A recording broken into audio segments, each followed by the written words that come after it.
Hi, my name's Jeff Swiston, Chief Communications Officer of DDB Worldwide, and I am here with... Keith Reinhard, Chairman Emeritus of DDB Worldwide. If only I could aspire to that title. That is fantastic. Keith, thanks for joining us here today. We're at Cannes. Obviously, there's been some changes. It's now the Festival of Creativity. Why do you think the event is important and more clients and more people are coming to it? Well, it has changed a great deal, Jeff. We, in 1984, when I was the first American president of the jury, all we had were film, television, and press. And the only people who attended were creative people. Right. And now, of course, as you say, 500 separate client organizations. How many client people I couldn't even estimate. And some people don't think that's a good idea. Some people think it's polluting the purity of the creative. I disagree. I think the fact that clients are now understanding the power of creativity is amazing. The fact that they're working with their agencies, in some cases trying very hard to win a lion at Cannes, couldn't be better. That's fantastic. So now we have this enormous festival with 10 or 12,000 people here, all celebrating the power of ideas. So I think it's terrific. I haven't been here for a few years. I'm glad to be back. I feel like it's a reunion. That's great. One of the things that you did in your history with DDB, which continues and we're thankful for, is you created something called the 4 Freedoms, which I think creatives around the world, regardless of DDB, just in the industry, would be interested in hearing about, if you could provide us with those. We were inspired to craft the 4 Freedoms in 1987. We had just merged 2 advertising agencies into what became DDB Worldwide, and we wanted to build on the legacy of Bill Bernbach, who said, we have to hire people who are talented and nice, and we have to have the best people. And we said, well, what is the essential ingredient for attracting the best people and holding the best people? And we decided that freedom of some kind must be given to creative people. So they are free to try new ideas, free to explore and experiment with new combinations of words and pictures and ideas. And it occurred to us that maybe we could quantify these freedoms. So we said, well, first of all, there has to be freedom from fear, because in an environment where fear is present, the creative juices sort of constrict, and the creative output therefore is very much threatened. And so we wrote freedom from fear, which includes the clause, management by intimidation has no place in our organization.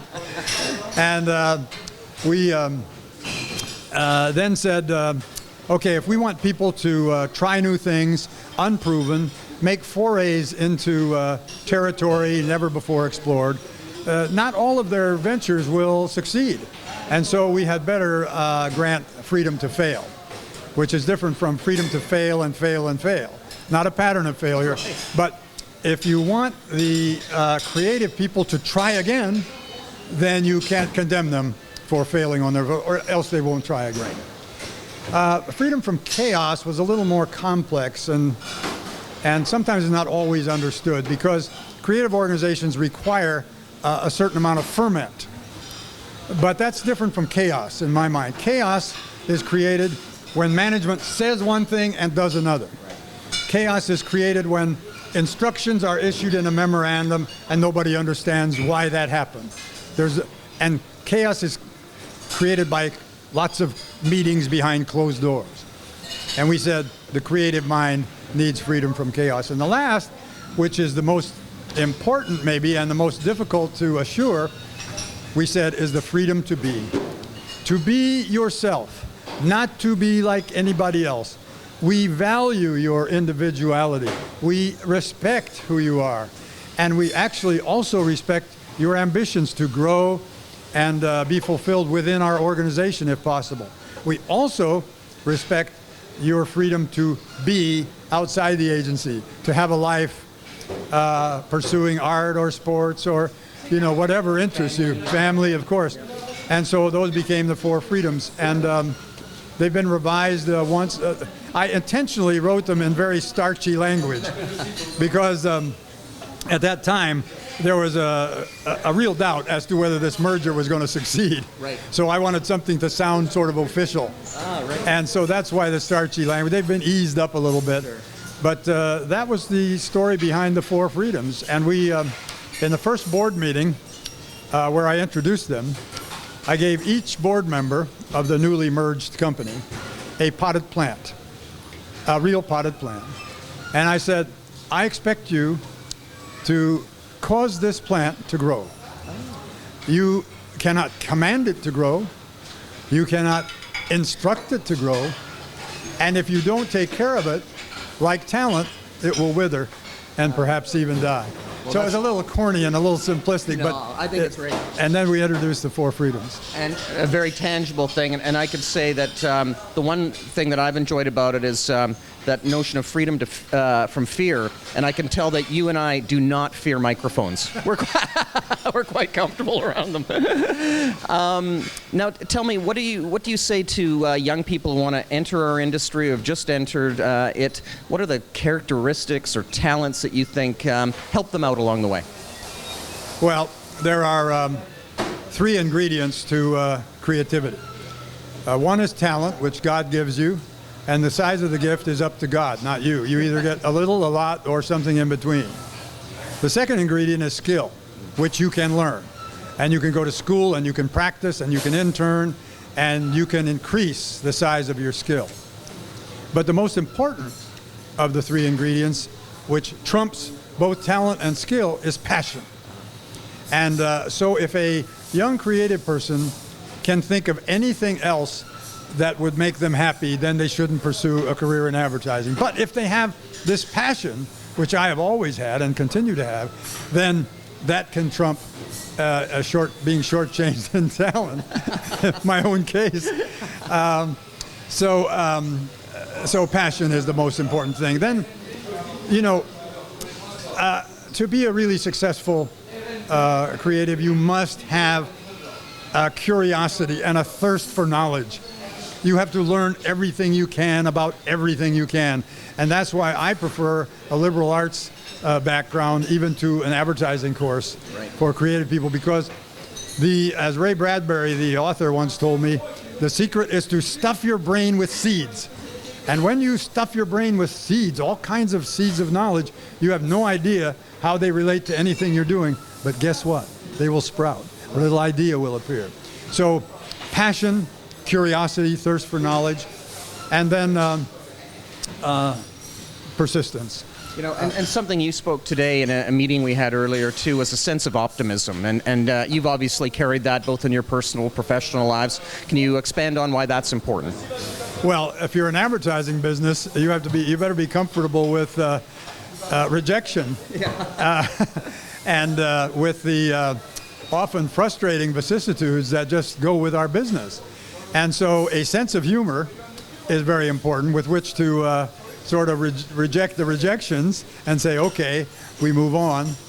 And then you have to be an optimist. As Ray Kroc, the founder of McDonald's, used to say in his high-pitched voice, there is no future in pessimism. I thought that was very yogi-like and very good. There's no future. And a few years ago, when I asked DDB leaders from around the world to give me three leaders who had most inspired them, there was an interesting list because there were no Jack Welches, there were no tough guys. Gandhi was number one. Churchill was number two on the subject of optimism. And the people who nominated Churchill remembered his observation that a pessimist sees difficulty in every opportunity. An optimist sees opportunity in every difficulty. And we've sort of tried to promote that. Nissan Guanais, who used to run our Brazilian office, when we get into a financial downturn, he say, when it rains, sell umbrellas. So that was sort of the... and that's infectious, isn't it? Yeah, it's I think it is. And people like to see, at least from their leadership, that there is, you know, we used to say, never let them see you frown. Right. If you're going to frown, go to the men's room, go to the ladies' room and frown. But don't let them see you frown. Well, you did the Ray Kroc impression, and you brought up Winston Churchill, so I'll do mine. We'll fight them on the beaches. Thank you. So, what would Bill Bernbach think of the state of the industry today? And I know that's a bit of a stretch and a leap, but I'm sure you have some idea about how he would perceive things and maybe capture the opportunity that is the industry today. I think he would say we're making it way too complicated. I think he would go back to the amazing insights into human nature that he gave us in the late 40s and 50s. I think he would say, while everybody is talking about all the changes, why don't we concentrate on what doesn't change, which are the basic human drives to survive, to be admired, to be loved, to take care of one's own, and let's see what kind of ideas we can come up with that will help our brands connect with those human drives. And that really is the secret now. It was the secret then. It will be the secret in the future. Those things don't change. The importance of a brand does not change. Maybe it's even more important now because you have so many channels, a myriad of distribution points, and you have to have integrity across all of those. And the importance of an idea does not change. So I think Bill would say, what are you doing? I mean, okay, so you've got some new tools and you've got some new channels to connect with your audience. That's terrific. But, why are you making it so complicated? Right. Well, that's right. And I think our job is to cut through the complex and make it simple at the end of the day. If there's any words of advice that you would give to people in the industry, entering the industry, what would you offer up? Stop talking about the digital age. That reference takes our focus off the idea and drags it over to the technology. And digital age is so last century anyway. I mean, it's tired, and we should stop talking about the technology and talk about what the technology has produced. So my advice is let's refocus on the power of ideas and use the new tools we have to create even better and more effective and efficient ideas, and stop being so obsessed. All the blathering going on here at Cannes about this new technology, that new technology, it's distracting. That would be my advice. And can I just put myself through a personal test in front of you and see if I get it right? 2 all beef patties, special sauce, lettuce, cheese, pickles, onions on a sesame seed bun. You got it. And I could probably buy you a free Egg McMuffin because you said it in record time. So I can tell you you have influenced me from an early age, as you can tell. So Keith, thanks for joining us here today. It's been a pleasure, and we're signing off, and we'll talk to you soon.